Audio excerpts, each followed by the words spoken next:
தொடர் தலைவலிக்கு சிகிச்சை பெற்று வந்த வடமாநில இளைஞர் கோவை அரசு மருத்துவமனை கழிவறையில் தூக்கிட்டு தற்கொலை செய்து கொண்ட சம்பவம் பரபரப்பை ஏற்படுத்தியுள்ளது. திருப்பூர் மாவட்டம் மடத்துக்குளம் வடலூரில் உள்ள சுகுணா சிக்கன் நிறுவனத்தில் தங்கி வேலை பார்த்து வந்த அசாம் மாநிலத்தைச் சேர்ந்தவர் துப்பில் வரலா. இவர் தலைவலி காரணமாக உடுமலைப்பேட்டை அரசு மருத்துவமனைக்கு பரிசோதனைக்கு சென்றபோது மருத்துவர்கள் எதுவும் இல்லை என்று கூறி அவரை திருப்பி அனுப்பியுள்ளனர். இதனைத் தொடர்ந்து கோவையில் உள்ள KMCH மருத்துவமனைக்கு பரிசோதனைக்கு சென்றபோது அங்கும் மருத்துவர்கள் எதுவும் இல்லை என கூறி அனுப்பியுள்ளனர். இதனையடுத்து மீண்டும் தலைவலிக்கிறது என்று கூறி கோவை அரசு மருத்துவமனையில் சிகிச்சைக்காக சேர்ந்துள்ளார். பின்னர் நள்ளிரவில் மருத்துவமனையின் கழிவறையில் தூக்கிட்டு தற்கொலை செய்து கொண்டுள்ளார். இச்சம்பவம் குறித்து தகவல் அறிந்து வந்த போலீசார் உடலை மீட்டு தற்கொலைக்கான காரணம் குறித்து விசாரணை மேற்கொண்டு வருகின்றனர். விசிக தலைவர் திருமாவளவன் தனது கடமையை மறந்துவிட்டு புரோக்கர் போல் செயல்படுகிறார் என புதிய தமிழகம் கட்சியின் நிறுவன தலைவர் கிருஷ்ணசாமி கடுமையாக குற்றம் சாட்டியுள்ளார். புதிய தமிழகம் கட்சி நிறுவன தலைவர் கிருஷ்ணசாமி திண்டுக்கல்லில் செய்தியாளர்களை சந்தித்து பேட்டியளித்தார். அப்போது பேசிய அவர், புதிய தமிழகம் கட்சியின் 7வது மாநில மாநாடு 2026 ஜனவரி 7ஆம் தேதி மதுரையில் நடக்க உள்ளதாக தெரிவித்தார். தொடர்ந்து பேசிய அவர், விசிக தலைவர் திருமாவளவன் தனது கடமையை மறந்துவிட்டு புரோக்கர் போல் செயல்படுகிறார் என்றும் பாதிக்கப்பட்டவர்களுடன் நிற்காமல் போராட்ட குணத்தை மழுங்கடித்து பேச்சுவார்த்தை நடத்துகிறார் என்று கடுமையாக விமர்சித்து பேசினார். ஆளுங்கட்சியினருக்கு எதிரான பிரச்சனைகளை மறைப்பதற்கான முயற்சியில் ஈடுபட்டு வரும் திருமாவளவன் 2 சீட்டுகளுக்கு மேல் பெறுவதற்காக இதுபோன்ற தவறான நடவடிக்கையில் ஈடுபடுவதாக குற்றம் சாட்டி பேசினார்.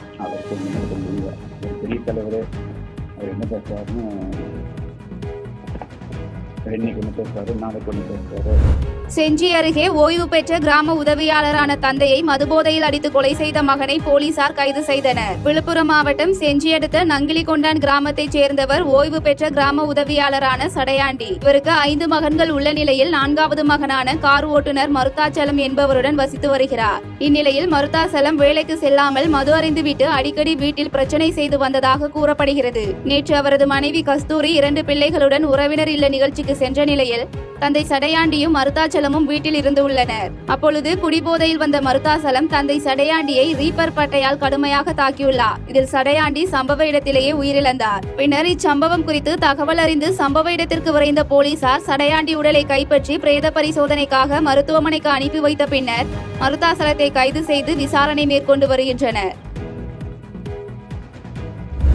அமெரிக்க அதிபர் டிரம்ப் இந்தியாவின் மீது விதித்த 50% அபராத வரி காரணமாக திருப்பூர் பின்னலாடை தொழில்துறையினர் கடும் சிக்கலுக்கு ஆளாகியுள்ளனர். திருப்பூரில் ஏற்றுமதியாளர் மற்றும் உற்பத்தியாளர் சங்க தலைவர் முத்துரத்தினம் அமெரிக்கா இந்தியா மீது விதித்துள்ள கூடுதல் வரி குறித்து செய்தியாளர்களை சந்தித்து பேட்டியளித்தார். அப்போது பேசிய அவர், அமெரிக்கா விதித்துள்ள வரியால் திருப்பூரின் ஏற்றுமதி பாதிக்கப்படும் என்றும் புதிய நாடுகளுடன் வரியில்லா ஒப்பந்தம் மேற்கொள்வது, அமெரிக்காவின் இந்த வரியை நீக்க பேச்சுவார்த்தை நடத்துவது போன்ற விஷயங்கள் நடைபெற வேண்டும் என வேண்டுகோள் விடுத்து பேசினார். மேலும் தமிழக முதலமைச்சர் கடிதம் எழுதினால் மட்டும் போதாது என்று கூறியவர், திருப்பூர் பின்னலாடை துறையில் 10 லட்ச தொழிலாளர்கள் வாழ்வாதாரத்தை முன்வைத்து நேரடியாக பிரதமர் மோடி அவர்களை சந்தித்து இதற்கு தீர்வு காண வேண்டும் என வலியுறுத்தி பேசினார். தொழிலை காப்பாற்றணும் அப்படின்னா மத்திய அரசுடைய உதவிகள் இந்த காலகட்டத்துக்கு தேவை. மத்திய அரசு கண்டிப்பா செய்யணும்.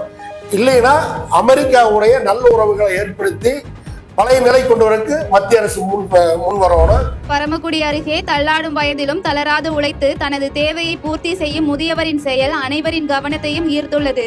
ராமநாதபுரம் மாவட்டம் பரமக்குடி அருகே வணங்கானேந்தல் கிராமத்தில் வசித்து வரும் விவசாயியான 65 வயதுடைய முதியவர் ராமர் தள்ளாடும் வயதிலும் தனது சொந்த உழைப்பால் மனம் தளராமல் வேப்பமுத்து எடுக்கும் பணியில் ஈடுபட்டு அதை ஓரிரு நாட்கள் பதப்படுத்தி அருகாமையில் உள்ள சந்தைக்கு கொண்டு சென்று விற்று தனது தேவைகளை பூர்த்தி செய்து வருகிறார். மனைவி இல்லை, மகன் இல்லை என புலம்பிக் கொள்ளும் அவர் தற்போது 100 நாள் பணியும் இல்லை எனவும் வங்கி கணக்கு செயல்பாட்டில் இல்லாததால் முதியோர் உதவித்தொகையும் கிடைக்கவில்லை என்றும் வருத்தம் தெரிவித்துள்ளார். எனவே தமிழக அரசு முதியோர் உதவித்தொகை கிடைக்க வழிவகை செய்ய வேண்டும் என கோரிக்கையும் வைத்துள்ளார். மதுரையில் நடைபெற்ற தாவேக மாநாட்டில் விஜயின் சில கருத்துக்கள் ஏற்புடையது அல்ல என முன்னாள் முதலமைச்சர் ஓ பன்னீர்செல்வம் தெரிவித்துள்ளார். சேலத்தில் உள்ள தனியார் ஹோட்டலில் செய்தியாளர்களை சந்தித்த முன்னாள் முதலமைச்சர் ஓ பன்னீர்செல்வம், அதிமுகவில் பிரிந்து சென்ற அனைவரும் ஓரணியில் சேர்ந்தால் மட்டுமே தமிழகத்தில் வெற்றி பெறுகின்ற சூழ்நிலை உருவாகும் என்று விளக்கமளித்து பேசினார். மேலும் தொடர்ந்து பேசிய அவர், கட்சி தொடங்கிய ஒவ்வொருவரும் முதல்வராக வருவோம் என்று ஆசைப்படுவார்கள் என விஜய் குறித்து பேசியவர், மதுரை மாநாட்டில் விஜய் பேசிய சில கருத்துக்கள் ஏற்புடையது அல்ல என்றார்.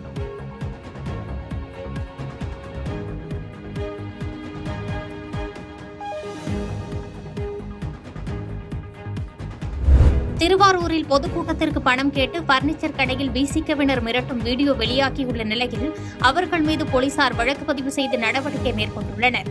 திருவாரூரிலிருந்து திருத்துறைப்பூண்டி செல்லும் சாலையில் புலிவளம் பகுதியில் அபிராமி அண்ட் கோ என்கிற பர்னிச்சர் கடையை ஜெயபாலன் என்பவர் நடத்தி வருகிறார்.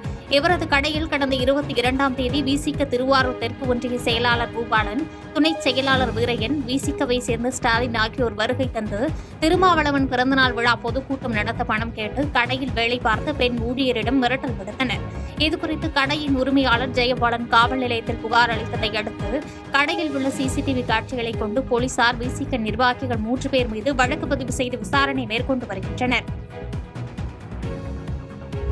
கும்மிடிப்பூண்டி அருகே அரசு உயர்நிலைப் பள்ளியில் 4 மாணவிகள் திடீர் மூச்சு திணறல் ஏற்பட்டு மயங்கி விழுந்ததால் பரபரப்பு ஏற்பட்டது.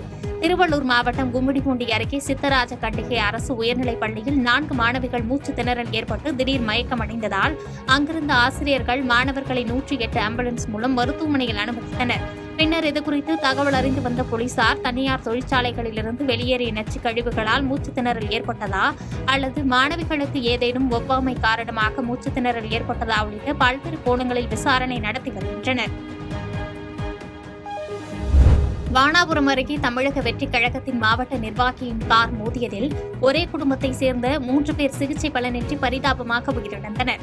கள்ளக்குறிச்சி மாவட்டம் வானாபுரம் அருகே உள்ள மாடாம்பூண்டி கிராமத்தைச் சேர்ந்த ஆறுமுக மகன் நாராயணன். இவருக்கு திருமணம் நடைபெற உள்ளதால் உறவினர்களுக்கு திருமண அழைப்புதல் கொடுப்பதற்காக தனது தாய் தந்தையுடன் திருக்கோவிலூருக்கு இருசக்கர வாகனத்தில் சென்றுள்ளார். அப்போது பகண்டை கூட்டு சாலை புற்று மாரியம்மன் கோவில் அருகே சென்று கொண்டிருந்த இருசக்கர வாகனம் மீது தமிழக வெற்றிக் கழகத்தின் கிழக்கு மாவட்ட பொருளாளர் கார் மோதியுள்ளது. இதில் 3 பேர் படுகாயமடைந்த நிலையில் தந்தை ஆறுமுகம் சிகிச்சை பலனின்றி உயிரிழந்தார். இந்நிலையில் தாய், மகன் இருவரும் மேல் சிகிச்சைக்காக அனுமதிக்கப்பட்டிருந்த நிலையில் அவர்களும் இன்று சிகிச்சை பலனின்றி பரிதாபமாக உயிரிழந்தனர். இந்நிலையில் விபத்து தொடர்பாக வழக்கு பதிவு செய்த போலீசார் தீவிர விசாரணை நடத்தி வருகின்றனர். திமுக அரசு எந்த பிரச்சினைகளையும் தீர்க்காமல் விளம்பரம் மட்டுமே செய்து வருவதாக புதிய தமிழகம் கட்சியின் தலைவர் கிருஷ்ணசாமி குற்றம் சாட்டியுள்ளார். விருதுநகர் மாவட்டம் சாத்தூரில் புதிய தமிழகம் கட்சியின் தலைவர் கிருஷ்ணசாமி செய்தியாளர்களை சந்தித்து பேசினார். அப்போது பேசிய அவர், திமுக அரசு எந்த பிரச்சனையையும் தீர்க்காமல் விளம்பரம் மட்டுமே செய்து வருவதாகவும் சுய விளம்பரத்தால் மீண்டும் ஆட்சிக்கு வந்துவிடலாம் என்று கருதுவதாக விமர்சித்தார். தொடர்ந்து பேசிய அவர், குடியுரிமையற்றவர்கள், வாக்காளர் தகுதியற்றவர்கள், போலியான பெயர்களிலோ 2 முதல் 4 இடங்களில் வாக்குகள் இருந்தால் வாக்காளர் பட்டியலில் இடம் பெறக்கூடாது என்று வலியுறுத்தி பேசினார். எந்த பிரச்சனையுமே இந்த அரசு தீர்க்கல, அவர்கள் வெறும் விளம்பரம் மட்டுமே செய்து. செய்திகளை உடனுக்குடன் தெரிந்து கொள்ள கீழ்கண்ட கேபிள் மற்றும் டிடிஎச் நெட்வொர்க்குகளில் எம்நாடு செய்தி தொலைக்காட்சியை காணுங்கள். பாதகம் செய்பவரை கண்டால் நாம் பயம் கொள்ளலாகாது பாப்பா. மோதி மிதித்து விடு பாப்பா, அவர் முகத்தில் உமிழ்ந்து விடு பாப்பா. அண்மை செய்திகளை உடனுக்குடன் தெரிந்து கொள்ள இணைந்திருங்கள் எம்நாடு தொலைக்காட்சியுடன்.